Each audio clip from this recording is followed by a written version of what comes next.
ऐसा ही एक सवाल है केवल मनीष जी, जो इसको पूरी तरह नंगा कर देगा, यानी इसके बाद पहनने के लिए लंगोटी नहीं बचेगी।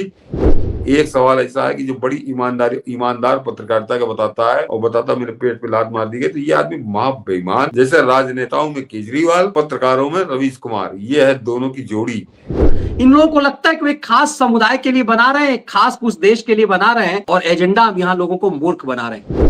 मनीष जी, इस सारे लोगों की कबर खोद कर दफना दिया महाराष्ट्र ने, सबसे बड़ी विशेष बात है। और ये सारे लोग क्यों तड़प रहे थे, जरा वो भी मैं बता दूं।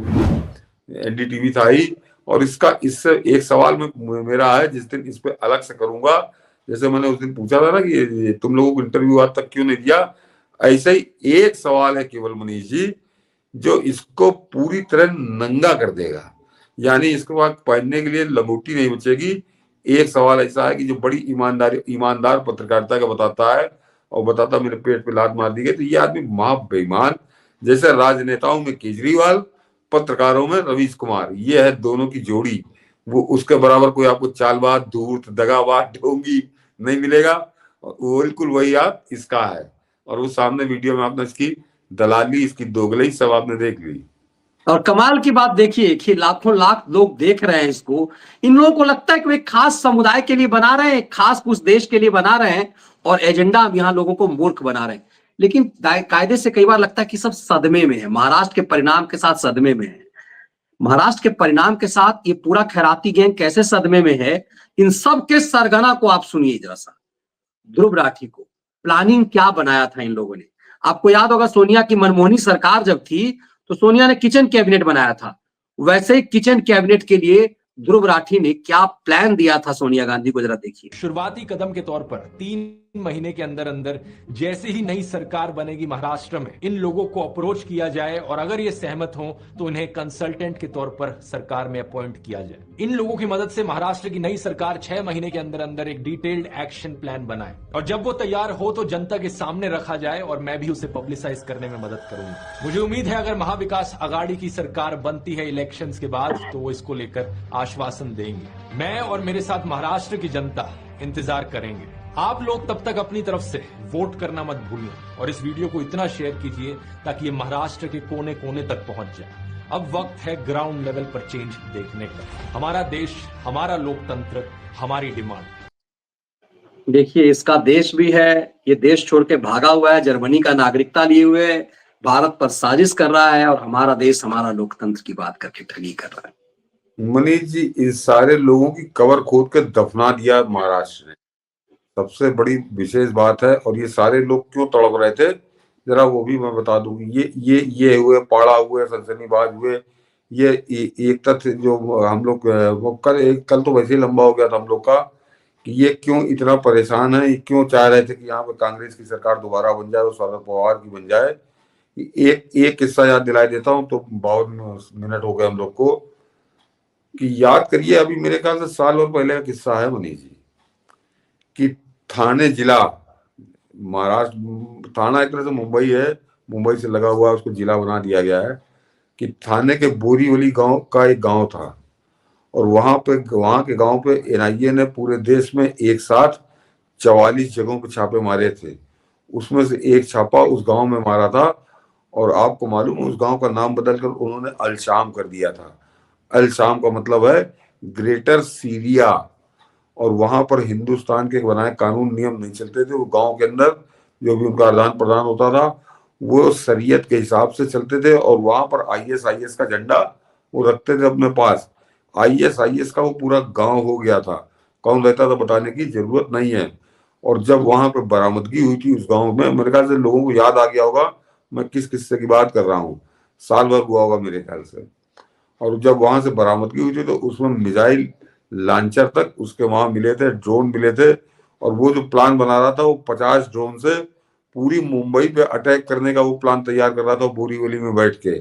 तो ऐसे लोगों की सरकार चलती रहे, उनको उनको सहलाने वाली, उनको बचाने वाली, उन पर पर्दा डालने वाली, उसके लिए ये सब लोग सफेद पोश अपना बढ़िया बन के आ जाते हैं। ये वो काम कर रहे थे वो, मगर इतना नंगा कर दिया था एनआईए ने, उस छापेमारी बरामदगी ने जो छपा था वो। हम लोगों ने भी संभवतः कार्यक्रम किया था मनीष जी, याद अब वो डेट उसकी याद नहीं है, कि उसका नतीजा है कि ठाणे में एक भी सीट नहीं मिली है भाजपा को, भाजपा कर रहा हूँ, ये धूर्त लोगों को। तो बम्बई में 36 में से 14 सीटें इंडी गैंग की, बाकी सारी सीटें 22 सीटें भाजपा गठबंधन की है।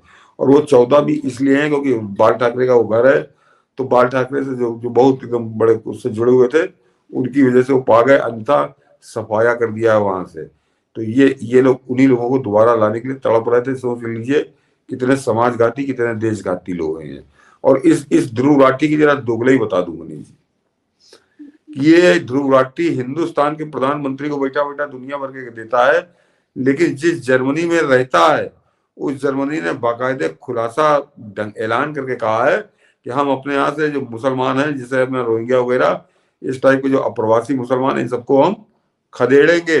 लेकिन इसके मुंह से एक शब्द नहीं निकल रहा, याद करिए, ये एक शब्द नहीं बोल रहा जर्मनी के खिलाफ। यहाँ रोहिंग्याओं के लिए इसकी छाती पड़ती है, बांग्लादेशी घुसपैठियों के लिए छाती पड़ती है, लेकिन ये जानता है कि अगर ये वहां पे बोला तो जैसे वो मीट की दुकान पे वो मरा हुआ मुर्गा टंगा रहता है, उस तरह से टांग के इसको वापस भेज देगी जर्मन की पुलिस।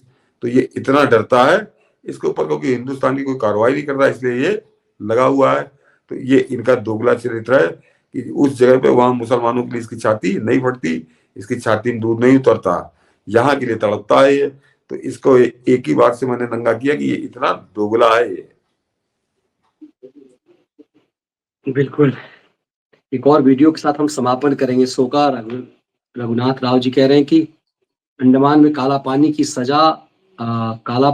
सजा लाइट एंड शो होता है, जिसमें दिखाया जाता है किस तरह से अत्याचार महावीर सावरकर जी के साथ हुए थे। ये यूट्यूब पर उपलब्ध है, कृपया सतीश जी, मनीष जी जरूर देखिए। अरे मैंने सजीव देखा है, मैंने यूट्यूब पर, मैंने अंडमान में जाकर उसको पूरा देखा है रघुनाथ राव जी, धन्यवाद आपने याद दिलाया। बिल्कुल। और इस पे हम लोगों ने स्पेशली एक शो भी किया था, बहुत विस्तार से। शायद हो सकता है रघुनाथ जी उस समय नहीं जुड़े हुए होंगे। बहुत बारीकी से सतीश जी ने इस पूरी कहानी को, उसके बाद उनके ऊपर जो अत्याचार हुए तो वहां के अत्याचार हुए जो बाद में इंदिरा गांधी तक किया था, उसको भी एक बड़े ढंग से विश्लेषण में दिखाया गया था। सर, पिछले दिनों आपने चुनाव से पहले कहा 125 करोड़ रुपए जिहादियों उन्मादियों पर कांग्रेस ने खर्च किए। हाँ, एनडी गैंग ने फतवा जारी करने के लिए। आज एक वीडियो जारी हुआ है। ये रुमानी ने जो कहा था ना, सज्जाद नुमानी ने फतवा जारी किया था, मुसलमानों को वोट करना चाहिए कांग्रेस और उसके एनडी गैंग को। एक वीडियो है, कैसे इसको हेलीकॉप्टर उपलब्ध कराया गया था इन लोगों के माध्यम से। ये देखिए, ये काम कर गया बढ़िया। ये 125 करोड़ रुपए कहां खर्च किए। आम मुसलमान जो झुग्गी में ही रह गया अदालत के बाद से, कांग्रेस ने बड़ी स्ट्रेटजी अपनाई। मैं अक्सर कहता हूं कि इन मौलानाओं पे खूब खर्च किया, 500 रुपए मदरसा के शिक्षकों पे बढ़ा दिया, लेकिन वो जो नरसिंह राव कहते थे ना कि नाले में रहने, गटर में रहने वालों को गटर में रहने दो, ये हम लोग नहीं कह रहे हैं। नरसिंह राव के बयान को उन्हीं के मंत्री ने, जो आजकल केरल के राज्यपाल हैं, उनने बताया था। ये चीजें आम मुसलमानों को भी मुझे लगता है देखना चाहिए, जिनका नशा यदि उतर सके थोड़ा बहुत मोदी विरोध का, भारत विरोध का, कि ये मौलाना फतवा जारी क्यों करते हैं, क्या पा करके करते हैं। ये वीडियो बहुत कुछ बता रहा है। हाँ, जितेंद्र जी लिख रहे हैं इसको, तो जरा सा इस पे आखिरी कंक्लूजन टिप्पणी, उसके बाद। नहीं मनीष जी, ये तो जितेंद्र प्रताप, इसको आज उन्होंने ट्वीट किया है। यहाँ पर इनको इसी तरह से पाला जाता है। मैं बताऊं, जिस समय यहाँ पे मुजफ्फरनगर का दंगा हुआ था 2013 का, और उस दंगे का जो मेन अक्यूज था, जो मुख्य उसमें नामजद हुआ था, उस आदमी को स्टेट प्लेन भेजा गया था उसके गांव, हेलीकॉप्टर से गांव गया, वहां से उसको लादा गया, फिर उसको स्टेट प्लेन में बैठाल कर उसको बाकायदे अपने मुख्यमंत्री निवास पर बुलाकर अखिलेश यादव ने कैसी खातिरदारी की थी। उत्तर प्रदेश का हर बच्चा जानता है। तो इनको ये लोग, जब समाजवादी पार्टी की सरकार होती है, कांग्रेस की सरकार होती है, तो ये हेलीकॉप्टर और स्टेट प्लेन ये रिक्शे की तरह इस्तेमाल करते हैं कि ये एक फोन करके मंगवा लेते हैं। ये मौलाना जिनको आप दिखा रहे थे, तो आगे जो बैठा था वो अरशद मदनी था मनीष जी।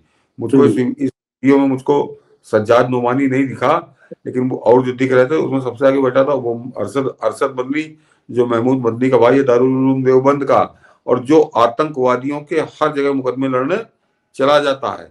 तो ये इसीलिए करते हैं। और ये कांग्रेस समाजवादी पार्टी, आपके आरजेडी, ये सब को पाले हुए लोग हैं, इनको इनका धंधा है ये। और ये कोई पहली बार थोड़ी हुआ, इनको बदलने का ये शुरू से पढ़ के हुए हैं। इनको उत्तर प्रदेश में समाजवादी पार्टी की सरकार बनती है और ये मौलाना ये हवाई जहाज पे चलना शुरू करते हैं सरकारी खर्चे पे। तो ये इनका इनके एक एक शब्द जो होते हैं उसकी कीमत होती है कि यदि वो किसी पार्टी के लिए फतवा जारी करते हैं तो एक एक वोट की वो कीमत वसूलते हैं। मुझे लगता है ये बात आम जन तक पहुंचना चाहिए और ये जिम्मेदारी आप सबकी है कि इसे ज्यादा से ज्यादा संख्या में शेयर कीजिए। चलिए, कल से संसद का सत्र शुरू हो रहा है, तो संसद सत्र में बाधा करने की क्या क्या तैयारी है कांग्रेस की, ये समझेंगे हम लोग आगे, और उसके इलाज के लिए पीएम मोदी ने क्या तैयारी की है उसे समझेंगे आगे। तो तब तक के लिए इस विश्लेषण को हम लोग यहीं विराम देते हैं। जय हिंद, वंदे मातरम। वंदे मातरम।